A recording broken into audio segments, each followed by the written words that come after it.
Hi guys, welcome back. Today our lesson is going to be dedicated to learn about linking words, which will enhance your score when you just both take your speaking and writing exam. And especially I recommend you to use them in your writing task too, because it will enhance the coherence and cohesion of your sentence, which is one of the fourth part of writing, let's say, assessment.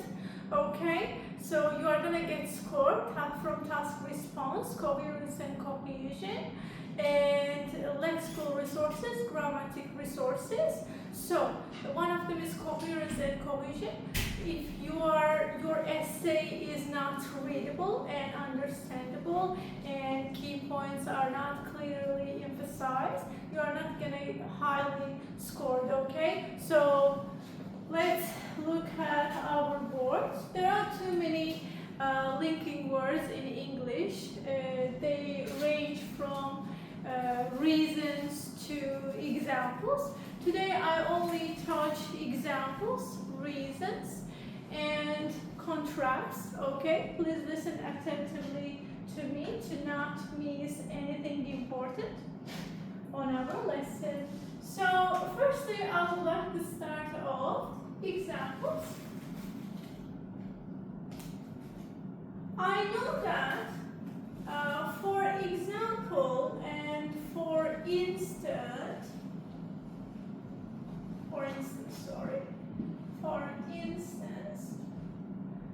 are one of the most common ones, but I would like to change them with their another sentence, like a glaring example of, or a clear example of, an obvious example of, last but not least, to give an example. If you want, you can add adjective before example, just to raise the word count. So let's look at some sentence examples. Okay, so let's say people are homeless in our country.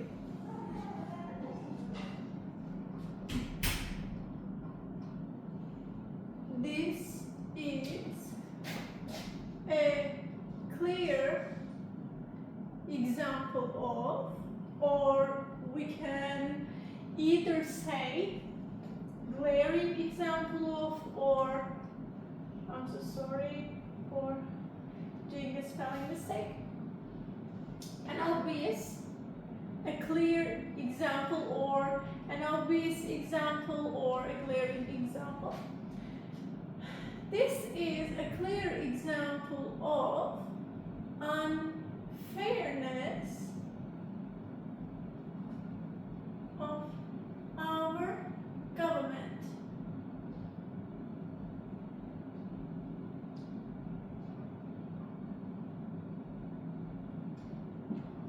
As you see, guys, firstly, I addressed my statement. Then, for backing up it, I use an example sentence here. Okay, people are homeless in our country, and I see the reason as unfairness of our government. Okay, this is our example to back up our first statement. If you want to use to give an example, it will also work the same, like people are homeless in our country, to give an example and then put comma. Our, let's say, government is ruled by unfair people. Let's look at it.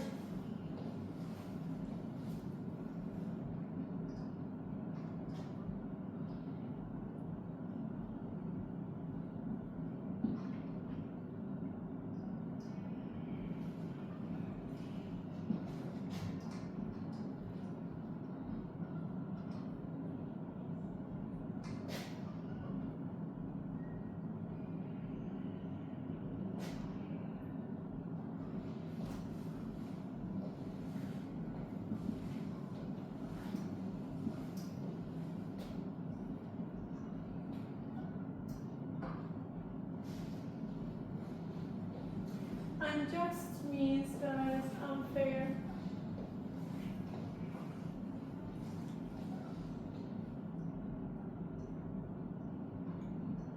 That's it.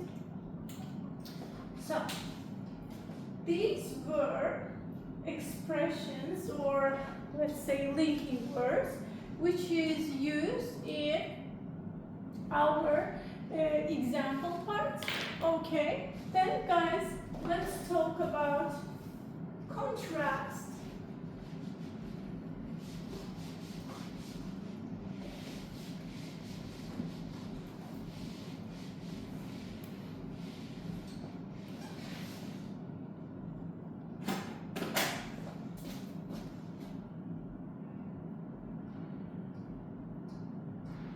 What is contrast? Contrast is when you contradict an idea or a statement. Okay, let's say you have a positive idea and then you contradict it with a negative one, or let's say you have a negative idea and you do the vice versa, you contradict it with a, let's say, positive one. For showing contrast, we are going to have nevertheless,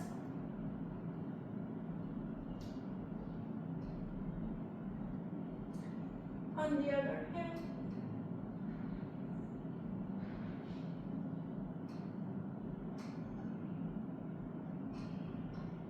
despite of, despite and in spite of,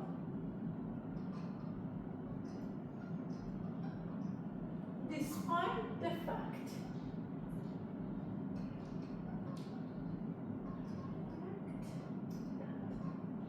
Yeah. So, let's look at the way we use them in a sentence, one by one. And guys, I forgot to add two more, although and even though, although, even though, or just though. So, let's look at them one by one. With nevertheless, we are going to start our sentence, okay? We are going to have a statement sentence, then we contradict it with our negative or positive statement, okay? So, let's look at here.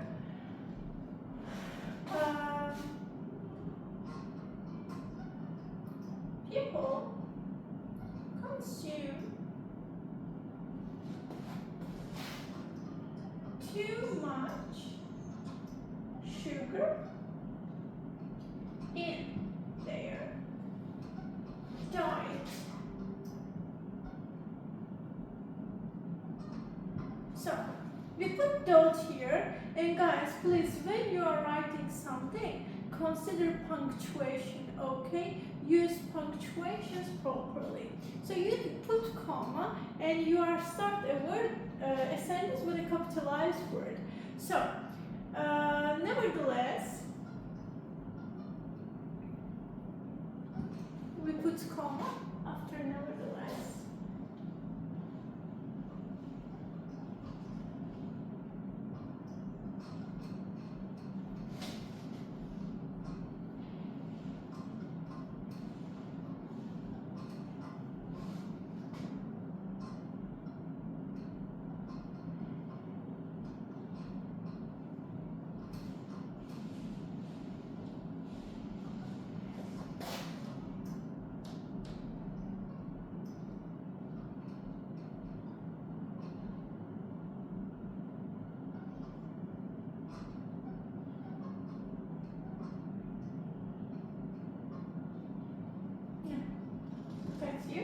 People consume too much sugar in their diet, so their diet includes something, and also it includes sugar. So nevertheless, like doctors claim that eating far too much sugar harms people's health, so they must cut down the amount of sugar that they consume, or they cut out it. Okay, cut out means just remove it from your diet, okay?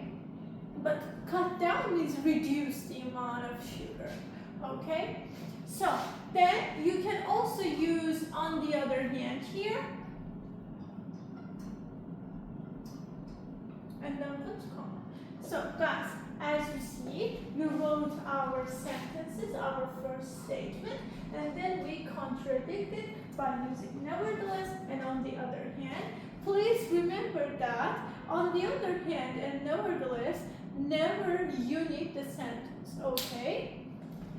So let's look at the position of despite the fact that, although, even though, and though. When it's going to talking about usage of although, even though, and though, I would like to mention that if you use them, and despite the fact that if you use them in the first part of sentence, I mean if your sentences start with despite the fact that, or even though, although, though, you are going to write your first statement, and right after this you're going to put your comma there, okay, to split your sentence, and then continue writing your other statement, okay? Or if you want to choose to use them in the midst of the sentence, you are not going to use comma here, okay?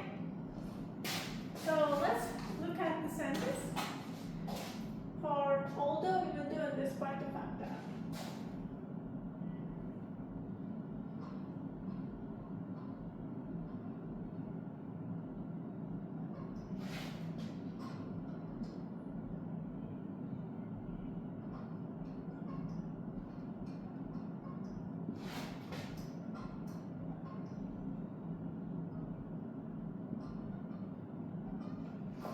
Although technology is double-edged, means it has two sides.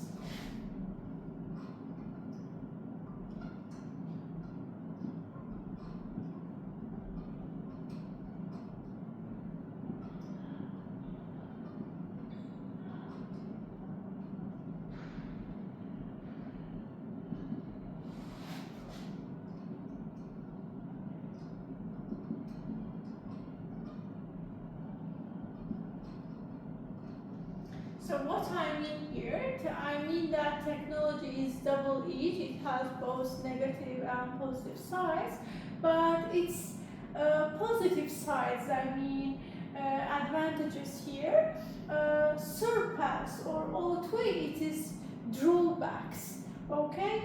It means disadvantages. So it does not matter if you use although, even though, and let's say though here, and despite the fact that, firstly, you are going to write your first simple sentence and then put comma. So, but let's look at another type of this sentence by changing the spot of although, even though, and though. But guys, please consider that if you use them in the middle of the sentence, you are not gonna use any comma here, okay? So let's write it.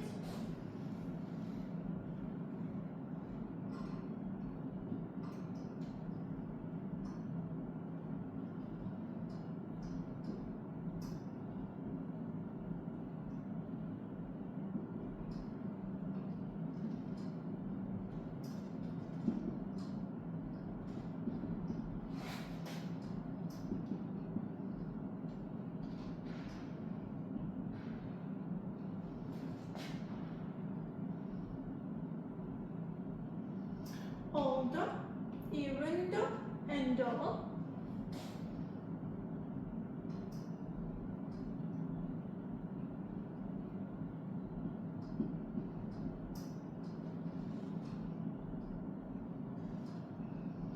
So, that's it. What about despite and in spite of? So, guys, as you see, when we use although, even though, nevertheless, or on the other hand, we use sentence, okay? Right after subject and predicate come. But With despite of and in spite of, we are not going to use a sentence. Instead, we use noun or gerund here. So, I'm going to choose one of our sentences and then write an example. Look at here. Despite or in spite of eating too much sugar,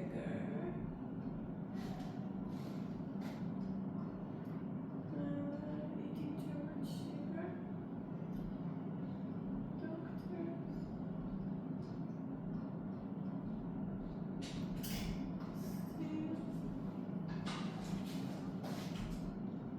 struggle with avoiding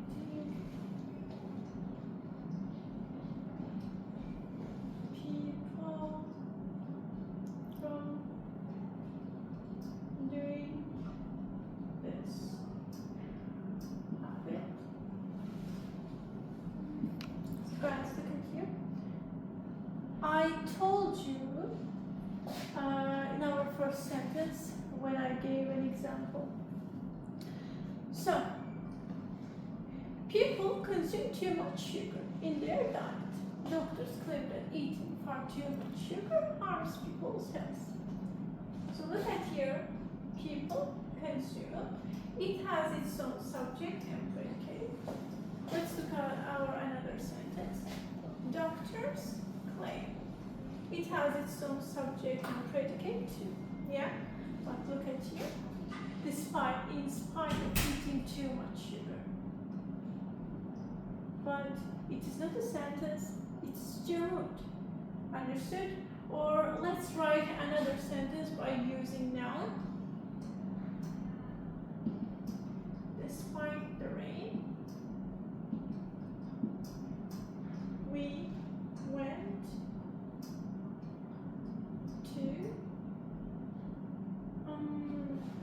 outside, let's say. Yeah. This is how to contradict our ideas.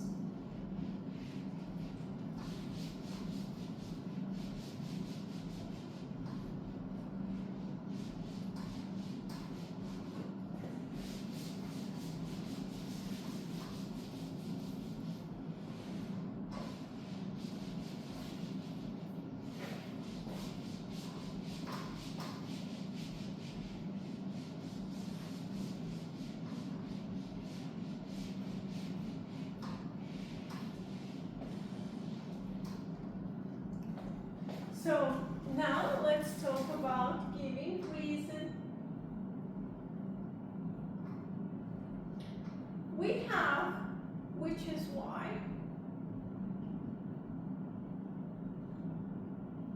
The reason why. And which is why is a synonym of that's why. And to be honest, all of us prefer to use that's why, yeah? So, the reason why, because of, due to, and then we have owing to, and thanks to. So, owing to and thanks to are used in positive situation, okay? But due to and because of, it does not matter. It's used both in positive and negative statements. So let's look at here.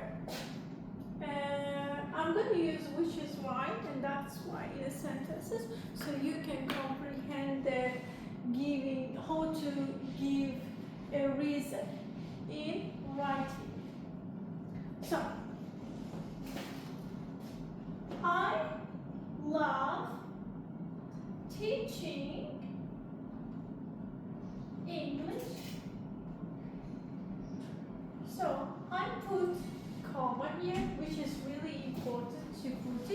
and if you don't put it, your score will lower.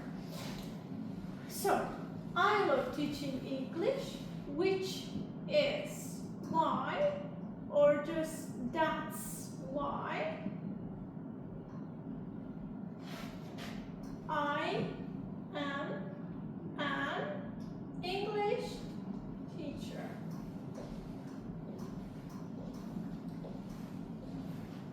Why I am an English teacher? Because I love teaching English. Okay? So let's say in my childhood, not childhood, but it is just a real case that I'm going to talk about. Like when I was approximately 12 or 11 years old, I taught my classmates English, and they really loved the way I taught them because they really understood me well, just better than our teacher. So because of this after lesson, I just was responsible, in charge of teaching them English. Okay, so because of this, I just wanted to mention it here. I love teaching English. You can teach English although you are not a teacher. Like you can be an amateur, okay?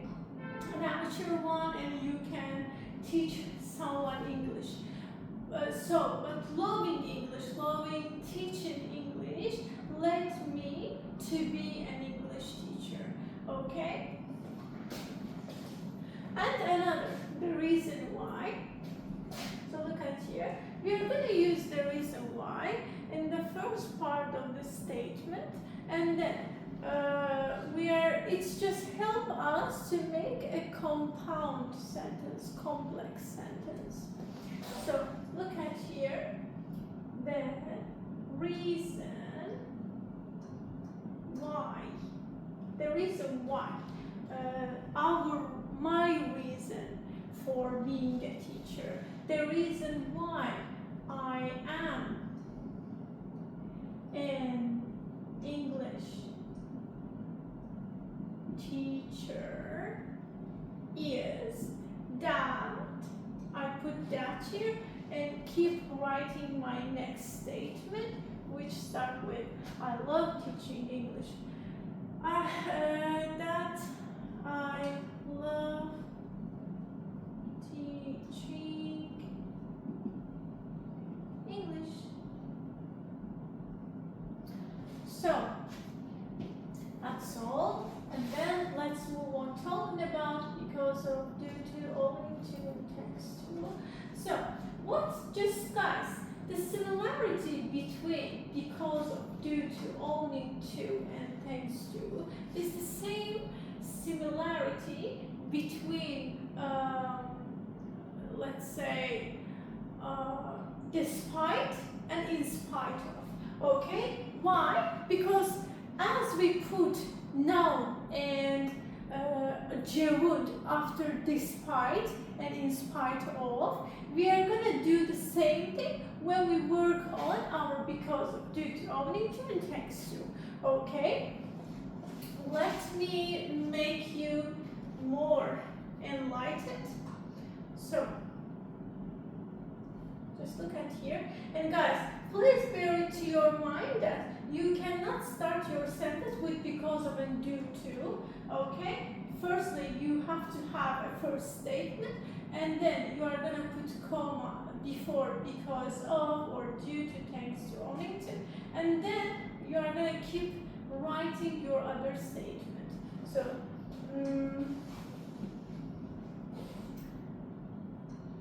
I am an English teacher because of or due to or owing to or thanks to, because of loving this language a lot. Okay? But owning to and thanks to, I said that you can use them in a positive way. So let's look at here. Owning to.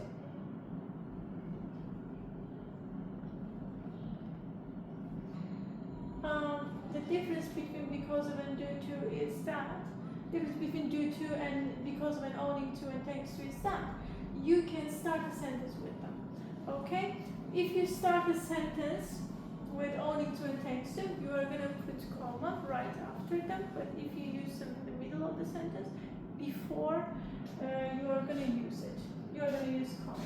Owning to technological advancements,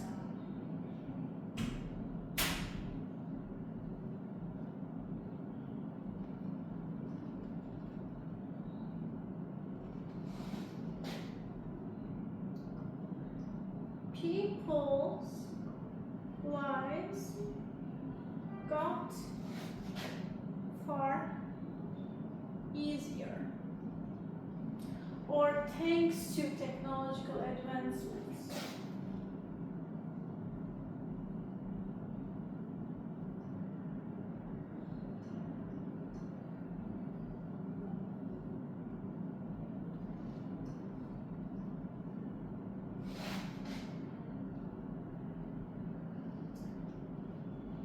And then our continuous part of our sentence. But let's say if you use them in the middle of the sentence, we are going to say people's lives got far easier owing to technological advancements or thanks to technological advancements.